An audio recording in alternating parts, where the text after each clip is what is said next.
नमस्कार दोस्तों, आपका स्वागत है एमिनेंस न्यूज में। सिटीजन अमेंडमेंट एक्ट यानी कि सीएए सोमवार 11 मार्च से देश में लागू हो गया है। सरकार अब नागरिकता देने के नियम और तरीके बता रही है। जो लोग सीएए कानून की शर्तों को पूरा करेंगे उन्हें भारत के नागरिक होने का गौरव मिलेगा।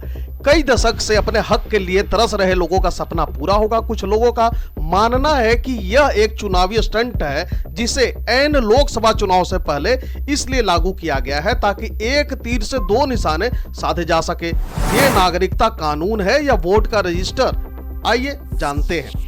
गृह मंत्री अमित शाह जी ने जारी किया है कि सीएए से जुड़े 39 पन्नों का दस्तावेज। इसमें नागरिकता लेने के कई फॉर्म है। हर फॉर्म का अपना एक विषय है। भारत में विदेश से आए लोगों के लिए, भारत में विवाह करने वाले लोगों के लिए, नाबालिग बच्चों के लिए, भारतीय माता पिता के बच्चे, भारतीय माँ या पिता के बच्चे के लिए, overseas citizen of India card holder, Bharat में आकर सिटीजन की तरह रहने वाले लोगों के लिए। इसके अलावा दस्तावेज में 3 तरह के सर्टिफिकेट का भी जिक्र है, जिनमें से ये प्रमुख है: certificate of registration, certificate of naturalisation, योग्यता सर्टिफिकेट। सीएए कानून में नागरिकता का आवेदन करने वालों को बताना होगा कि क्या उसने पहले कभी भारत की नागरिकता छोड़ी थी, क्या पहले कभी भारत की नागरिकता का आवेदन किया था, क्या पहले कभी नागरिकता की एप्लीकेशन रिजेक्ट की गई है। नागरिकता की अर्जी देने वालों को घोषणा करनी होगी कि वो भारत को अस्थायी घर बनाकर रहेगा। सीएए के लागू होने के बाद आप सोच रहे होंगे कि इससे बदलाव क्या होगा, किसे नागरिकता मिलेगी, किसका फायदा होगा। चलिए सब बताते हैं। सीएए लागू होने के बाद पाकिस्तान, बांग्लादेश, अफगानिस्तान से आए गैर मुस्लिम शरणार्थियों को भारतीय नागरिकता दी जाएगी, जिनमें हिंदू, सिख, बौद्ध, जैन, पारसी, ईसाई शरणार्थियों को ही भारत की नागरिकता दी जाएगी। सबसे बड़ी बात यह है कि जिन शरणार्थियों ने 31 दिसंबर 2014 से पहले भारत में प्रवेश किया है, नागरिकता सिर्फ उन्हें ही दी जाएगी। सीएए कानून से भारतीय नागरिकों के अधिकारों पर इसका कोई असर नहीं पड़ेगा। नागरिकता देने के लिए सरकार बड़ी तैयारी कर रखी है। अब इस प्रक्रिया को बांग्लादेश, पाकिस्तान और अफगानिस्तान से आए शरणार्थी कैसे पूरा करते हैं, आइए समझते हैं। शरणार्थी आवेदकों को ऑनलाइन पोर्टल पर भारत की नागरिकता के लिए आवेदन करना होगा। भारत की नागरिकता के लिए रजिस्ट्रेशन करना जरूरी होगा। रजिस्ट्रेशन के बाद सरकार आवेदकों की जांच पड़ताल करेगी। नियम के अनुसार सब कुछ ठीक रहा तो आवेदक को भारतीय नागरिकता दे दी जाएगी। पहले नागरिकता देने के लिए 11 साल रहना जरूरी था। इस कानून में 11 साल से घटा करके 6 साल रहने की बात की गई है। सबसे बड़ी बात यह है कि यह विदेशियों को निकालने का कानून नहीं है, बल्कि 3 देशों में प्रताड़ित अल्पसंख्यकों को नागरिकता देने का कानून है। अब सवाल है कि नागरिकता कानून से कितने लोगों को फायदा होगा। इस पर सरकार के पास ये जो आंकड़े हैं कि 2016 से 2020 तक पाकिस्तान, अफगानिस्तान, बांग्लादेश समेत दूसरे देशों से आए 10,645 लोगों ने नागरिकता के लिए आवेदन किया था। पिछले 6 साल में 5,950 लोगों को ही नागरिकता मिली है। अगर रिलीजियस माइनॉरिटी की बात करें तो 2018 से साल 2021 तक 3,117 विदेशी भारत के नागरिक बने हैं। सीएए जब लागू होगा तब पश्चिम बंगाल और असम जैसे सूबे में खूब सियासत होगी, ये तो पता था सबको, अब हो भी रही है। लेकिन उससे पहले उत्तराखंड सरकार ने यूनिफॉर्म सिविल कोड को यानी कि एक देश एक कानून लाने की वकालत की है। सीएए लागू होने के टाइमिंग पर सवाल उठने लगे हैं। पश्चिम बंगाल की सीएम ममता बनर्जी ने कहा कि अगर सीएए से नागरिकता रद्द हुई तो इसे बर्दाश्त नहीं किया जाएगा। दूसरी तरफ कांग्रेस नेता दिग्विजय सिंह ने कहा कि संविधान में हर व्यक्ति को उसके धर्म पालन करने का बराबर अधिकार है। दिग्विजय ने सीएए को भारतीय संविधान के खिलाफ बताया। अगर इस कानून पर चुनावी असर की बात करें तो राजनेता का दावा है कि पश्चिम बंगाल की 42 सीट, असम की 14, त्रिपुरा की 2, जम्मू कश्मीर की 5 सीट पर इसका असर पड़ सकता है। इस वजह से राजनीतिक दलों को लग रहा है कि अगर चुनाव से ठीक पहले सीएए लाया गया है तो इसके पीछे बीजेपी सरकार की कोई मंशा है। दोस्तों आइए थोड़ा ये भी समझते हैं कि सीएए कैसे काम करेगा। आवेदन करने वालों को किस राज्य में मिलेगी नागरिकता। जी हाँ, लोकसभा चुनाव से ठीक पहले केंद्र सरकार ने नागरिकता संशोधन अधिनियम 2024 की अधिसूचना जारी कर दी है। यानी पूरे देश में अब सीएए लागू हो गया है। इस कानून के लागू होने से 3 पड़ोसी देश पाकिस्तान, अफगानिस्तान, बांग्लादेश से आए गैर मुस्लिम शरणार्थी जैसे हिंदू, सिख, बौद्ध, जैन, पारसी और ईसाई अब भारतीय नागरिक बन सकेंगे। इसके लिए इन लोगों को सरकारी गाइडलाइन का पालन करना होगा और नागरिकता के लिए ऑनलाइन आवेदन करना होगा। हालांकि कुछ जरूरी शर्तें भी रहेंगी, जैसे CAA नियमों के तहत आवेदन करने से पहले भारत में 1 साल तक लगातार रहना अनिवार्य है। CAA साल 2019 में दिसंबर महीने में संसद से पारित हो गया था। 4 साल से ज्यादा का समय के बाद इसके नियमों को अधिसूचित किया गया है। केंद्रीय गृह मंत्री अमित शाह ने CAA के लिए फॉर्म जारी कर दिया है। इसमें सभी जरूरी दस्तावेजों और नियमों की जानकारी दी गई है। उधर पश्चिम बंगाल, केरल, मेघालय, त्रिपुरा और असम में CAA को लेकर के विरोध जारी है। अब सवाल उठता है कि किन लोगों को मिलेगी नागरिकता। जी हां, ऐसे शरणार्थियों को नागरिकता दी जाएगी जो 31 दिसंबर 2014 से पहले भारत में आकर बस गए हैं। आवेदकों को वो साल बताना होगा जब उन्होंने यात्रा दस्तावेज के बिना भारत में प्रवेश किया था। भारत में आने के लिए वीजा या इमिग्रेशन स्टैंप समेत अन्य जानकारियां देनी होंगी। अब सवाल यह भी उठता है कि CAA का सिस्टम कैसे काम करेगा। इसके लिए एक वेब पोर्टल तैयार किया गया है। सारी प्रक्रिया ऑनलाइन है। ऑनलाइन आवेदन करने होंगे। सबसे पहले आवेदन जिला कमेटी के पास जाएगा, फिर वो अम्पावर्ड कमेटी को भेजेगी। अधिकार प्राप्त कमेटी नागरिकता पर फैसला लेगी। इसके प्रमुख डायरेक्टर होंगे, 7 अन्य सदस्य भी होंगे। इसमें IB, foreign, regional registration office, post office और राज्य सूचना अधिकारी भी शामिल होंगे। अब सवाल यह भी उठता है कि CAA में नागरिकता के लिए क्या दस्तावेज जरूरी है। जी हां दोस्तों, भारत की नागरिकता हासिल करने के लिए ऑनलाइन फॉर्म में शेड्यूल 1A के तहत 9 तरह के दस्तावेज मांगे गए हैं, जबकि शेड्यूल 1B के तहत 20 तरह के दस्तावेज और शेड्यूल 1C के तहत शपथ पत्र यानी कि एफिडेविट सर्टिफिकेट देना होगा। यानी कि खुद से ही आपको एफिडेविट बनाना होगा या फिर कोर्ट से भी आप बनवा के ले सकते हैं। सबसे पहले यह बताना होगा कि वे इन तीनों देशों के गैर मुस्लिम शरणार्थी यानी वहां के निवासी हैं। इसके लिए वहां के पासपोर्ट, जन्म प्रमाण पत्र, शैक्षणिक प्रमाण पत्र, ड्राइविंग लाइसेंस, जमीन से जुड़े दस्तावेज दिखाने होंगे।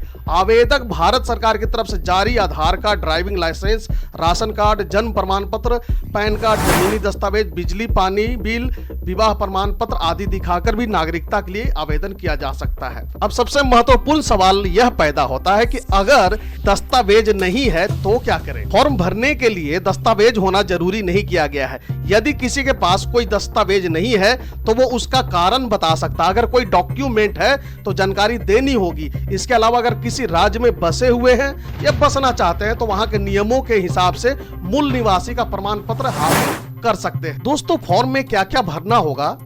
ऑनलाइन फॉर्म में आपको अपने माता पिता या पति का नाम, भारत में कब से रह रहे हैं और कहां, कौन से देश से आए हैं और कहां रह रहे थे, भारत में आने के बाद क्या काम कर रहे थे और आप किस धर्म से संबंध रखते हैं। दोस्तों, शादीशुदा और गैर शादीशुदा के लिए भी अलग फॉर्म दिया गया है। वेब पोर्टल पर इसके लिए अलग से फॉर्म है। यदि भारत आने के बाद किसी भारतीय से शादी की है तो उसके बारे में भी जानकारी देनी होगी।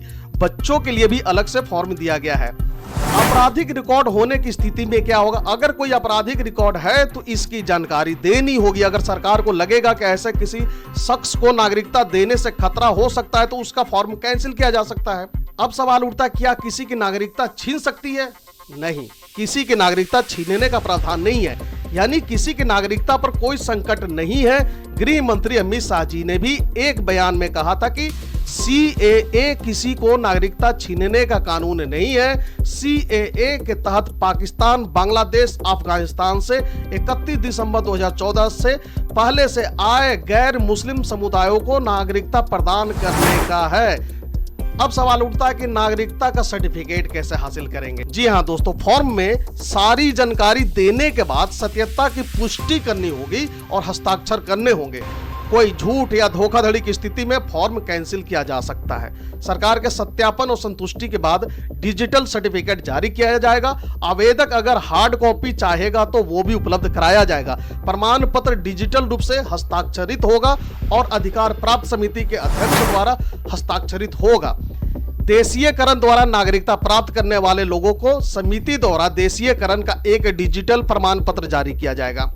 अब आखिरी सवाल यह है कि नागरिकता के लिए क्या कोई शर्त रहेगी। जी हां, भारतीय नागरिकता पाने के इच्छुक लोगों को आवेदन करने की तारीख से पहले देश में कम से कम 12 महीने तक रहना अनिवार्य है। तभी आवेदन करने के लिए पात्र होंगे। इन 12 महीनों से ठीक पहले 8 वर्षों के दौरान भी आवेदकों द्वारा देश में कम से कम 6 साल बिताया गया हो, तभी उन्हें भारत की नागरिकता प्राप्त करने के लिए पात्र माना जाएगा। आवेदकों को यह घोषणा पत्र भी देना होगा कि वे मौजूदा नागरिकता को अपरिवर्तनीय रूप से त्याग रहे हैं और वे भारत को अस्थायी घर बनाना चाहते हैं। दोस्तों, आवेदक द्वारा उप नियम 1 के तहत किए गए प्रत्येक आवेदन में इस आशय की घोषणा होगी कि उसका आवेदन स्वीकृत होने की स्थिति में उसके देश की नागरिकता अपरिवर्तनीय रूप से त्याग दी जाएगी और वो भविष्य में इस पर कोई दावा नहीं करेगा। नियम इन उप श्रेणियों के लिए अलग अलग आवेदन पत्र प्रदान करते हैं, जो इस प्रकार है: भारतीय मूल का व्यक्ति, भारतीय नागरिक से विवाहित व्यक्ति, भारतीय नागरिक की नाबालिग संतान, भारतीय माता पिता वाला व्यक्ति, ऐसा व्यक्ति जो खुद या उसके माता पिता में से कोई एक स्वतंत्र भारत का नागरिक था, एक व्यक्ति जो भारत के प्रवासी नागरिक कार्ड धारक के रूप में पंजीकृत है और एक व्यक्ति जो देशीयकरण द्वारा नागरिकता चाहता है। देशीयकरण द्वारा नागरिकता चाहने वालों को आवेदन में दिए गए बयानों की सत्यता की पुष्टि करने वाला एक हल्फनामा जमा करना होगा। साथ ही आवेदक के चरित्र की गवाही देने वाले एक भारतीय नागरिक का हल्फनामा भी जमा करना होगा। आवेदक को एक घोषणा पत्र भी प्रस्तुत करना होगा कि उसे संविधान की 8वीं अनुसूची में निर्दिष्ट भाषाओं में से एक का पर्याप्त ज्ञान है। सभी स्वीकृत आवेदकों को निष्ठा की शपथ लेनी होगी कि वे भारत के एक नागरिक के रूप में कानूनन द्वारा स्थापित भारत के संविधान की सच्ची आस्था और निष्ठा रखेंगे और वे ईमानदारी से भारत के कानूनों का पालन करेंगे और अपने कर्तव्यों को पूरा करेंगे। दोस्तों, अब यह भी जान लें कि नागरिकता के लिए क्या रहेगी प्रक्रिया। नामित अधिकारी आवेदन को निष्ठा की शपथ दिलाएगा, उसके बाद शपथ पर हस्ताक्षर करेगा और उसे इलेक्ट्रॉनिक रूप से सशक्त समिति को दस्तावेज के सत्यापन के संबंध में पुष्टि के साथ अग्रेसित करेगा। यदि आवेदक उचित अवसर देने के बावजूद आवेदन पर हस्ताक्षर करने और निष्ठा की शपथ लेने के लिए व्यक्तिगत रूप से उपस्थित होने में विफल रहता है तो जिला स्तरीय समिति ऐसे आवेदन को इनकार पर विचार करने के लिए अधिकार प्राप्त समिति को अग्रेसित करेगी। कोई पंजीकृत होने या देशीयकृत होने के लिए एक उपयुक्त और उचित व्यक्ति है या नहीं, इसकी जांच से संतुष्ट होने के बाद अधिकार प्राप्त समिति आवेदक को भारत की नागरिकता प्रदान कर सकती है। दोस्तों, भारत सरकार CAA को लागू करने पर क्यों विवश हो गई? क्योंकि भारत के पड़ोस में 3 ऐसे मुल्क हैं जहां पर हिंदू ही नहीं, सिख, पारसी और बौद्ध ईसाई ये सब बहुत ही माइनॉरिटी के रूप में रहते हैं और उन देशों में संख्या कम होने की वजह से इन्हें अपना रिलीजियस प्रैक्टिस करने में भी परेशानी आती है और इन देशों में फोर्स कन्वर्जेशन बहुत ज्यादा ही बढ़ता जा रहा है। इस कारण वहां के अल्पसंख्यक समुदाय के लोगों में एक मायूसी सी घर करने लगी। अल्पसंख्यकों के समुदाय के लोग फ्रस्ट्रेट होने लगे, उनके अंदर अपने लिए एक खौफ सा माहौल दिखने लगा और उनके तरफ से भारत सरकार से अक्सर गुहार लगाया जाता था कि आप इंटरफेरेंस करें, पर किसी देश के आंतरिक मामलों में कोई दूसरा देश इंटरफेरेंस करे ये अच्छा नहीं है और ना ही अच्छा होता है। इसी सिद्धांत पर भारत भी चलता है, इसलिए भारत सरकार ने इनकी मदद करने के लिए एक भारतीय नागरिक एक्ट में सुधार करके इसको हम इस लायक बनाया कि जिससे पाकिस्तान, अफगानिस्तान और बांग्लादेश में रहने वाले अल्पसंख्यकों की मदद की जा सके। और इस रीजन में जिम्मेदार एक बड़े देश होने के नाते भारत की यह जिम्मेदारी भी बनती है कि ऐसी समस्याओं का कूटनीतिक समाधान निकाले। यह बात किसी से छिपी नहीं है कि कैसे बांग्लादेश में, पाकिस्तान में और अफगानिस्तान में भी अल्पसंख्यकों के साथ कोई खास अच्छा बर्ताव नहीं होता। अगर पिछले 10 सालों की बात कर लें तो बांग्लादेश में हिंदुओं के खिलाफ हिंसा की दर्जनों घटनाएं सामने आई है। बांग्लादेश के आईन जो ओ सालिस केंद्र के मुताबिक पिछले 9 सालों में हिंदुओं के 3721 घरों, मंदिरों में तोड़फोड़ और आगजनी जैसी घटनाओं को अंजाम दिया जा चुका है। इन घटनाओं को लेकर बांग्लादेश में संयुक्त राष्ट्र की अधिकारी मिया सेप्पो ने भी चिंता जताई और बांग्लादेश में हिंदुओं पर हालिया हमले को लेकर सरकार से अल्पसंख्यकों की सुरक्षा और निष्पक्ष जांच सुनिश्चित करने का आह्वान किया है। इसी तरह से पाकिस्तान के फैसलाबाद में हाल ही में कुरान के कथित अपमान की घटना हुई थी, जिसके बाद जरावाला में ईसाई समुदाय पर हमला किया गया था। इस घटना के बाद से पाकिस्तान में अल्पसंख्यकों की स्थिति को लेकर फिर से सवाल उठे हैं। पाकिस्तान में अल्पसंख्यकों के अधिकारों पर पहली बार माइनॉरिटी मार्च निकाला गया। इस मार्च में शामिल लोगों ने पाकिस्तान में अल्पसंख्यक समुदायों के साथ होने वाले अत्याचार और उत्पीड़न का मुद्दा उठाया था। कराची में ईसाई समुदाय खासकर जबरन धर्मांतरण कराए गए लोगों के लिए काम करने वाली संगठन लिविंग होप फाउंडेशन चलाने वाली सज्जल शफीक ने बीबीसी से बात करके सारी बातें बताई थी। पाकिस्तान के मानवाधिकार आयोग की बीते साल की रिपोर्ट के मुताबिक पाकिस्तान के सिंध में हिंदू लड़कियों को जबरन धर्म परिवर्तन करवाने के मामले सामने आए थे। पाकिस्तान में सनातन धर्म ग्लोबल मूवमेंट चलाने वाले मनोज चौहान कहते हैं कि हिंदू लड़कियों का अपहरण हो रहा है और माफिया हमारे मंदिरों पर कब्जा कर रहे हैं, लेकिन सरकार ने अपनी आंखें बंद कर रखी है, कुछ भी नहीं कर रही है। इसके बावजूद भी 171 लोगों को अभियुक्त बनाया गया, जिनमें से 65% मामले केवल पाकिस्तान के पंजाब प्रांत के थे। बीते सप्ताह माइनॉरिटी मार्च में शामिल लोगों का कहना था कि कानून का दुरुपयोग भी अल्पसंख्यकों के उत्पीड़न के लिए किया जा रहा है। इसी तरह से तालिबान भी पीछे नहीं है। अफगानिस्तान की तालिबान ने भी हजारों की संख्या में अल्पसंख्यकों के ऊपर अत्याचार और नरसंहार किए हैं। दोस्तों, नागरिकता संशोधन कानून यानी CAA का उद्देश्य धार्मिक उत्पीड़न के कारण भारत में शरण लेने वालों की रक्षा करना है। CAA में अफगानिस्तान, बांग्लादेश और पाकिस्तान से आए गैर मुस्लिम शरणार्थियों के लिए नागरिकता नियम देने को आसान बनाया गया है। तो फिलहाल के लिए इस वीडियो में इतना ही। इसी तरह के इन्फॉर्मेटिव वीडियो देखते रहने के लिए बने रहे हमारे साथ। Thank you for watching. God bless you.